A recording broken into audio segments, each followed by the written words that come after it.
நடிகர் பாக்யராஜ் அவர்களுடைய இறுதி ஊர்வலத்துல முருங்கைக்காயோடு வந்து அஞ்சலி செலுத்திய கூல் சுரேஷை வச்சு செஞ்சிருக்காரு சீரியல் நடிகர் அருண்ராஜன். என்ன நடந்துச்சு அப்படிங்கிறத பார்த்துடலாமா? நடிகர் பாக்யராஜ் அவர்களுடைய மறைவு பலருக்குமே அதிர்ச்சியை கொடுத்துருக்கு. பல திரைப்பிரபலங்கள் ரசிகர்கள் நேற்று வந்து அஞ்சலி செலுத்தியிருந்தாங்க. இறுதி ஊர்வலத்துல வந்த கூல் சுரேஷ் வந்து முருங்கைக்காய் கட்டோட வந்து அவர் வந்து அஞ்சலி செலுத்தியிருந்தாரு.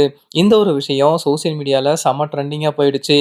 எந்த ஒரு இடத்துலயும் இந்த மாரி எல்லாருமே திரும்பி பார்க்கணும் அப்படிங்கிறதுக்காக ஏதாச்சும் ஒரு விஷயத்த பண்ணுவாரு. நேத்து இறுதி ஊர்வலம் அப்படின்னு கூட பார்க்காம இந்த மாரி ஒரு விஷயத்த வந்து பண்ணியிருக்காரு. சோசியல் மீடியால சர்ச்சைய கிளப்புனது மட்டும் இல்லாம, ரசிகர்கள் மத்தியில கடும் கோபத்தையும் கிளறி இருக்குது. இப்போ சீரியல் நடிகர் அருண்ராஜன் வந்து ஒரு வீடியோ வந்து வெளியிட்டிருந்தாரு. அவர் வந்து என்ன சொல்லியிருக்காரு அப்படின்னா, "விளையாட்டுக்காக சொல்லிட்டேன். ஒரு ஃபன்னுக்காக சொல்லிட்டேன். அதுக்காக சொன்னேன்" அப்படின்னு சொல்லி ஒரு பேர வச்சுக்கிட்டு போற போக்குல நம்ம குடும்பத்துல உள்ளவங்களையோ, நம்ம ஃப்ரெண்ட்ஸையோ, இல்ல யாரையோ கிண்டல்ங்கிற பேர்ல ரொம்ப ஹர்ட் பண்ணிட்டு போயிடுவோம். அது நமக்கு வேணா ஃபன்னா இருக்கலாம், கிண்டலா இருக்கலாம். ஆனா எல்லாருக்கும் அப்படி இருக்கணும்னு அவசியமே கிடையாது. அது மத்தவங்களுக்கு ரொம்ப ஹர்ட் பண்ணக்கூடிய விஷயமா இருக்கும். இப்படி சொல்லிட்டாங்களே அப்படின்னு நெனச்சு நெனச்சு அவங்க ஃபீல் பண்ணிட்டே இருப்பாங்க. நான் என்ன சொல்ல வரேன் அப்படின்னா, ஒரு விஷயம் ஃபன் அப்படின்னா, அது எல்லாத்துக்குமே ஃபன்னா இருக்கணும். கூல் சுரேஷ் பிரதர் இது ஃபன்னே கிடையாது. ஒரு லெஜெண்டரி டைரக்டர்.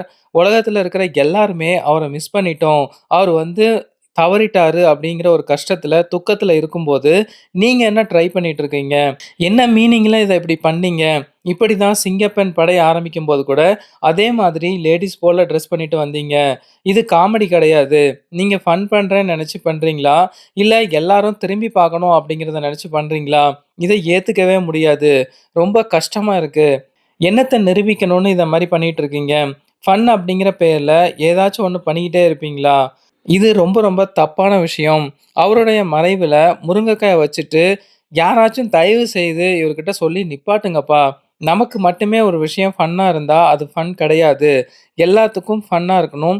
எல்லாரும் என்ஜாய் பண்ணணும். எல்லாரும் அத ரசிக்கணும். எல்லாத்துக்கும் சந்தோஷத்த குடுக்கணும். இது காமெடி கிடையாது அப்படிங்கிற மாரி சொல்லியிருந்தாரு. நேத்து இறுதி ஊர்வலத்துல முருங்கைக்காயோட வந்த கூல் சுரேஷ் வந்து என்ன சொல்லியிருந்தாரு அப்படின்னா, "ஒரு மாசத்துக்கு முன்னாடி பாக்யராஜ் சார பார்த்துட்டு ஆசீர்வாதம் வாங்கிட்டு வந்தேன். ஆனா இப்போ அவரு இல்ல.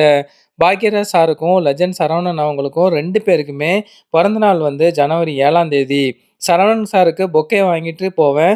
பாக்யராஜ் சார பார்க்க போனோம் அப்படின்னா, முருங்கைக்காய் வாங்கிட்டு தான் போவேன். அப்போ அவரு வந்து கிண்டலா கேட்பாரு. 2 நாளு என் வீட்ல முருங்கைக்காய் சாம்பார் கூட்டு தான் அப்படின்னு சொல்லி கிண்டலா சொல்லுவாரு. இன்னைக்கு அவரு வந்து தவறியிருக்காரு. அதனால தான் நான் வந்து முருங்கைக்காயோட வந்து அஞ்சலி செலுத்துறேன். யாரும் தப்பா நெனைக்க வேணாம் அப்படிங்கிற மாரி சொல்லியிருந்தாரு. ஸோ இத பத்தி நீங்க என்ன நெனைக்கிறீங்க? அப்படிங்கிறத கமெண்ட்ஸ்ல பதிவு பண்ணுங்க.